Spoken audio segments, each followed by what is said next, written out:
So I don't think we have a shortage on talent. There's so many talented people out there. So I definitely would not say that.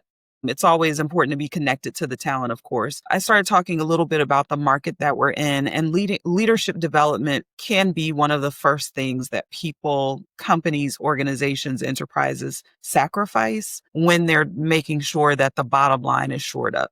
And so, of course, we're facing the economic conditions as everyone else is. And that's probably one of our biggest barriers. Welcome to Career Coaching Secrets, the podcast where we talk with successful career coaches on how they built their success and the hard lessons they learned along the way. My name is Davis Nguyen, and I'm the founder of Purple Circle, where we help career coaches scale their business to $100,000 years, $100,000 months, and even $100,000 weeks. Before Purple Circle, I've grown several 7- and 8-figure career coaching businesses myself, and have been a consultant at 2 career coaching businesses that are doing over $100 million each. Whether you're an established coach or building your practice for the first time, you'll discover the secrets to elevating your coaching business. Hey everyone, welcome to another episode of Career Coaching Secrets podcast. I'm your host, Rexhen, and today's guest is Aaliyah Haqq, a dynamic COO, strategist, and certified executive coach who helps organizations design inclusive, scalable, and high-performing cultures that drive real business outcomes. As the Chief Operating Officer at the Academy for Advancing Excellence, brings a unique blend of operational excellence, strategic foresight, and human-centered leadership to every organization she partners with. And it's a pleasure for me to have her on the podcast today. Welcome to the show, Aaliyah. Thank you. I'm really excited to be here. Thank you for coming, Aaliyah. I wanted to ask you, when it comes to the coaching side of it, because we're going to focus a lot on it. First of all, what inspired you to become a coach, in this case, an executive coach, and then working with the Academy for Advancing Excellence? I so appreciate the question. So I actually didn't know what coaching was about 20 something years ago. And I used to work in health and human services. And one of my colleagues observed me, she observed me coaching one of my employees, one of my direct reports. And she's like, wow, you are really a great coach. And the reason I was interacting that way is because I worked with health and human services programs. I worked with lots of social workers and social work type of programs. So lots of psychology based interventions, if you will. So I took some of those tenets and actually started to interact with my employees in that way. And I didn't know that I was actually coaching. And this is like back in 2003. And she was like, yeah, you just did such a great job coaching. And I'm like, well, what is that? And she started to send me all of this information from Coaching Compass. And I'm not even sure. I mean, just nod to them for great information that they used to send out. I started getting all of this information. And then I was like, wow, this is something that I actually do. So I started being much more intentional about how I coached my direct reports, how I even coached vendors that were reporting to me and I had some responsibility for. And it just became a part of what I did. And about 20 years ago, I started doing more coaching because I started working with the leadership development organization. And what kept me in this space was that if we think about the power that leaders have, right, and how much influence they have, if we are able to coach people to be better leaders, we can actually create a much better environment and a better world. So I was like, okay, got to stay with coaching. This is all for me. And I just find that there's so many different ways that you can implement coaching, not just in the workplace. I feel like it serves me at home. It serves me in community organizations. It really is a wonderful skill to have. Absolutely. And right now with the Academy for Advancing Excellence, I know you've been there for almost 3 years, right? If I'm not mistaken. So when working with these clients, when going through the coaching journey with them, what about it do you find most rewarding? The aha moments and the transformation, being able to help open doors that people walk in and they are able to say, wow, I didn't think of that, or thank you for asking that question, because then they have more insight. It truly is the transformation. It is a transformative process. And to know that people come to you in one state and they leave you in another better than the way that you found them is just incredible to me. Yeah, especially like by breaking their walls as well. And oftentimes some of these conversations they don't get to have with just about anyone. So a coach does bring a lot of value there. And so to dive a little bit deeper, we do have 2 audiences, and I did not mention this earlier, but when it comes to the people who listen to us, there's two audiences. One of them is other coaches, and the other audience is a borrowed audience from every coach that we've had on the show before. So we might have these leaders, these executives listening. How would you describe the ideal client profile if they're listening to this? Is there a certain industry, certain demographic, psychographic? Do they have some common goals or other commonalities? So for us, we are industry agnostic. And in my coaching practice, I've always been that way. And I think it's helpful to be that way because one, you keep yourself really open and available. And some people will say, well, people prefer experts. And that's true. Some people do prefer experts. There are some coaches that only coach healthcare, that only coach real estate, that only coach, consumer packaged goods, whatever it is. And that's great. I've always prided myself in being a generalist because I feel like there's transferable information that you can share that if we're siloed, we don't actually get the advantage of. So we are industry agnostic and we get an opportunity to continue to learn and grow ourselves. So the second part of your question around like what people come with all types of challenges. And for me, the ideal client profile is someone who just wants to change, wants to evolve, wants to transform. We have clients who are functioning at different levels. We have clients who have bigger issues than others. And the common thread is people want something different for their lives and they're reaching out to get that. And that to me is an ideal client, the desire to change. What doesn't always work well is when coaching is put upon someone. And we work lots in the Fortune 500, and sometimes coaching can feel like it's punitive, right? You're doing XYZ, so we're going to get you a coach to fix you. And that's when we talk to our client sponsors or our client partners, we ask the question, I'll just pick a name, Bob learned about coaching. Like, how was this brought to Bob's attention? And sometimes we have to have them go back and say, hey, let's reframe how you're introducing us so that people really do see this as a benefit, a privilege, an opportunity to really unlock their career and not just like, I got to get coached. There's something wrong with me. There truly is value in coaching. So the reason I bring that up, because to your question about who's an ideal client, really anyone who's ready to learn, engage, change, grow, et cetera, transform. And we have to also, sometimes we work with clients who are not in that space. It's performance-based coaching. It's something that's really, if they don't do well in this space, they may be facing termination. And though that's not a bad client, it's just a more challenging client sometimes. And how is it like to work with you?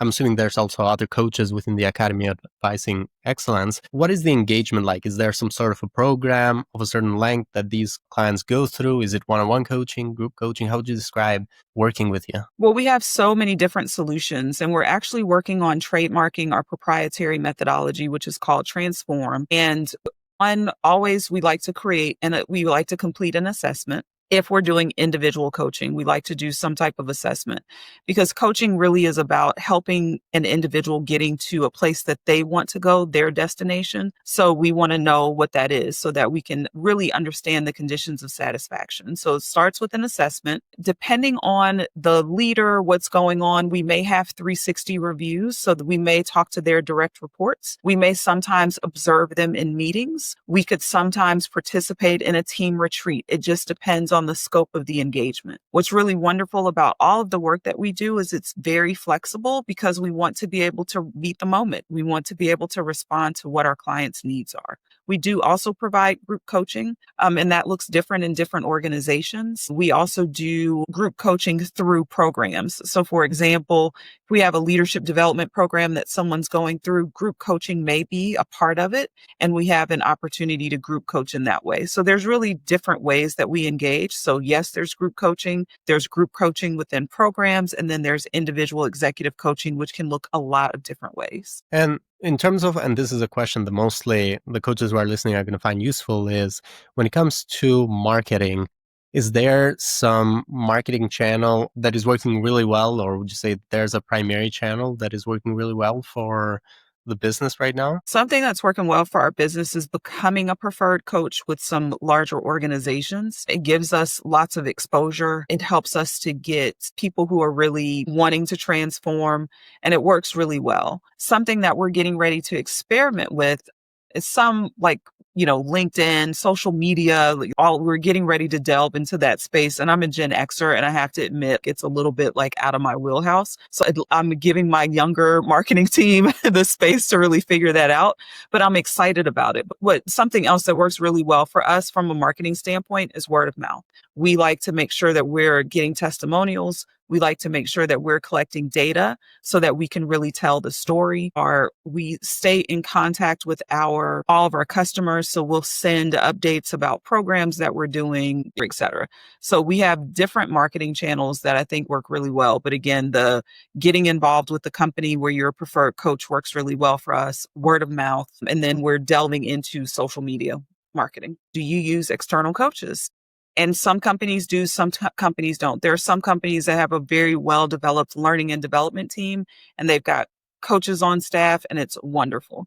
But there are a lot of companies who they need outside coaches. So we approach those companies, we reach out, and we do a lot of business development because you have to in this business, especially with something like coaching and learning and development in this marketplace. And it's being described as a banny market. So brittle, anxious, nonlinear, and incomprehensible are the words that are describing the market that we're in. So with that type of market, you have to be very intentional about the touch points with whoever's on your list. And we're really intentional about that.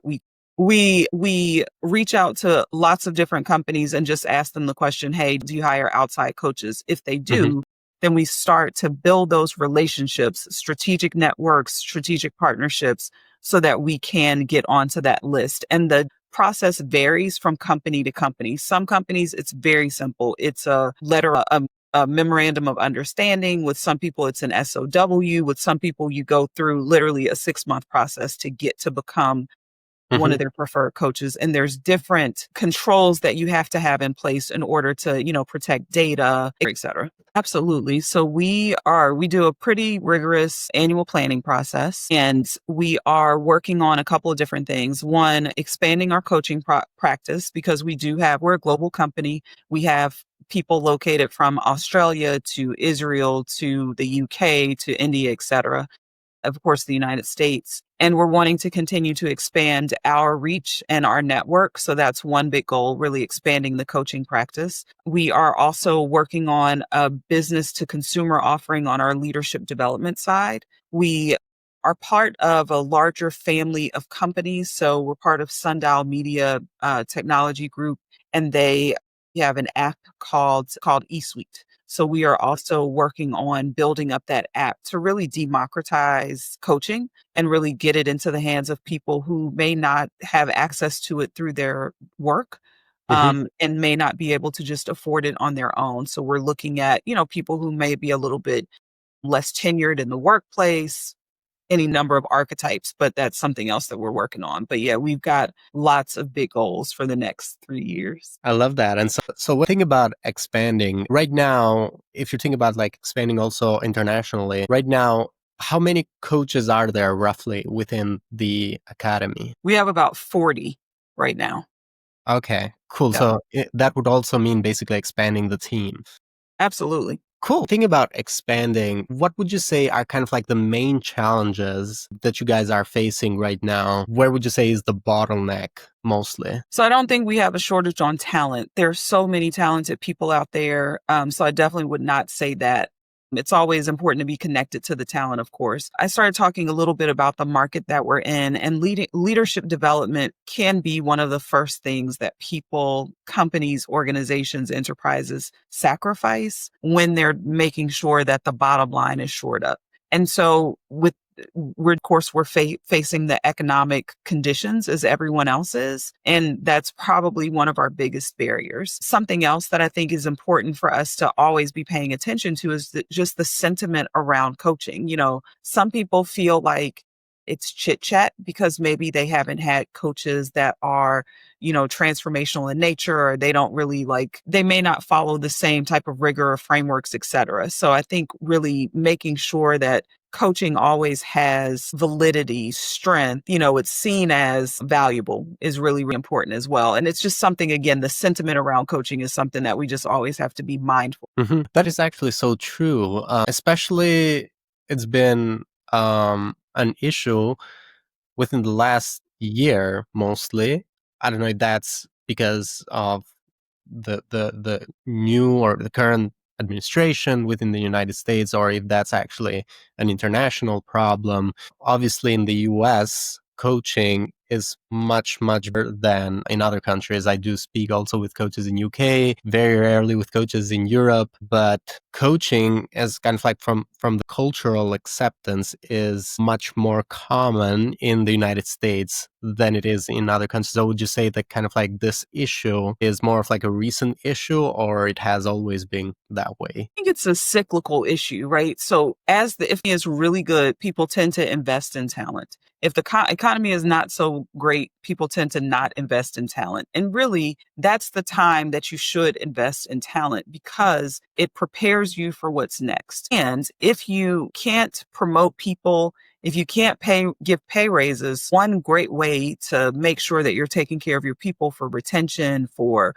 just making sure that the culture is what you want it to be is really investing in their own development. So coaching is a really good way of doing that. So I would say it's cyclical. I remember being in this space in 2009 when the Great Recession hit and how our company, the company I was with at the time, actually started to grow because we were very intentional about giving this message around this is the time that you invest in your people.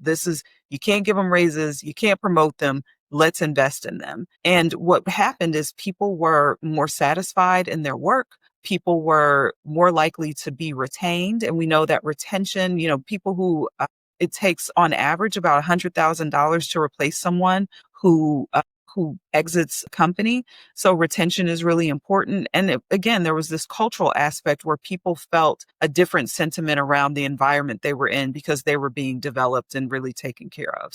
Again, direct answer to your question is it's cyclical. When companies are looking for places to cut, learning and development, talent development is unfortunately an easy target for people. Cool. And so from the business perspective, that seems like a challenge that is hard to control. So it's not something that is directly in your control. If we were to look at things you can control, or like, let's say, from the marketing perspective, or from like either sales or breaking into the marketplace internationally, would you say there are challenges there as well? Or this is mostly like it's usually this cultural factor around it? So it depends on the company. If the company is international and their base is in the United States, so it's a global company, but they're based in the US, they tend to kind of follow the US trends pretty hard. If it's a company that's international, but they're based in another country, they tend to be more independent. But what this is really showing all of us is how interconnected we are. We truly are in a global marketplace. So, when things are impacted from a US perspective or a UK perspective or from an Asian perspective, like we are all impacted in some way. So the simple answer to your question is yes. It doesn't matter where you are, you will be impacted in some way. Now, the expression of whatever thing is going on may be a little bit different, but yes, there's definitely. The academy. How, like in terms of investments, what have been some investments that you feel really good about? And what have been some investments that you would prefer to have avoided if there's any bad investments as well? Great question. So we've really invested in people, and that has been a really good return on investment, making sure that our team, we're hiring people who are really capable, people who are really passionate about this work, people who just really care. So I think that has been a huge investment. We've also made investments in our materials. When you think about coaching and leadership development, like what you look like, what your materials look like, it makes a difference with how people experience you. So we've made great investments in that space. And we are going to do some more investments in technology so that we can have like our own learning management system, et cetera. Some investments that did not work out so well. We invested in a CRM prematurely. And there was a very low adoption rate, and it just wasn't a good investment at the time. We've also, teams are always really important. So you have to make sure that you're bringing the right people on teams. We've had pretty good luck there, but sometimes there's a team hire that you're like, wow, that probably was not the best investment, but you learn. What's so wonderful about being a learning organization is that those things that don't go so well, we really do utilize them as opportunities for learning and not just terrible, terrible, earth-shattering mistakes. It's like, yeah, we made a mistake. What did we learn? Yeah, and that is a very good mindset, Rexhen. So, and this brings to my final questions for other coaches who are listening that want to scale their business even further, actually scale their impact, because most coaches that I've interviewed are actually driven a lot by the impact they can make as a coach. Especially in your case, working with leaders, your impact is massive because you're impacting these leaders' teams, their whole life, the whole company. For the coaches who want to scale their impact, is there any advice you'd like to share with them? Absolutely. I'll say a couple of things. One, develop your own tools, thought leadership, frameworks, etc., because I feel like those live beyond us, right? So that get those people's hands, so it starts to business in a different way. Also, offer group coaching. It's wonderful when you can have more than one person in the room at the same time, because you start to have that multiplier effect. Also, don't be afraid to work with other people. Syndication makes a big difference. So what's wonderful about that is if you're syndicating, you can go after bigger contracts. You can work with, larger companies if that's what your desire is. But I would say work together. There's a lot of independent people who chose to be independent for a reason. So I'm not at all saying that if you want to be a solopreneur, don't do that anymore. But if you desire to scale, it's really hard to scale what an individual. Also consider those people who a lot of coaches look up to, like Marshall Goldsmith is an amazing example of how he's been able to really expand his reach through being a professor, through being an author, speaker, one of the world's highest paid executive coaches, if not the world's highest paid executive coach. Like, follow those models as well, because we have models that we can actually follow. So reflect on that as well. And also, I think it's important for coaches. And when I was running my own coaching business, I had to really decide, how large do I want to if I want to become that large, what are some of the personal trade-offs that I have to make in order to be there? And that, I think, will also help people to frame that growth, the development, timing it, et cetera, et cetera. Thank you, Aaliyah. Thanks so much for coming to our podcast. For anyone who wants to connect with you or find you, they can go into LinkedIn, look up Aaliyah Haqq. They'll be able to find your profile. And for anyone that wants to find the Academy, is there any website URL we can share with them? Yep, it's advancing-excellence.com. Cool. And we'll put that in the description for people to find it. So thank you so much, Aaliyah. It was a pleasure to have you on the podcast. Thank you so much. Bye. That's it for this episode of Career Coaching Secrets. If you enjoyed this conversation, you can subscribe on YouTube, Spotify, Apple Podcasts, or wherever you're listening to this episode to catch future episodes. This podcast was brought to you by Purple Circle, where we help career coaches scale their business to $100,000 years, $100,000 months, or even $100,000 weeks, all without burning out and making sure that you're making the impact and having the life that you want. To learn more about our community and how we can help you, visit joinpurplecircle.com.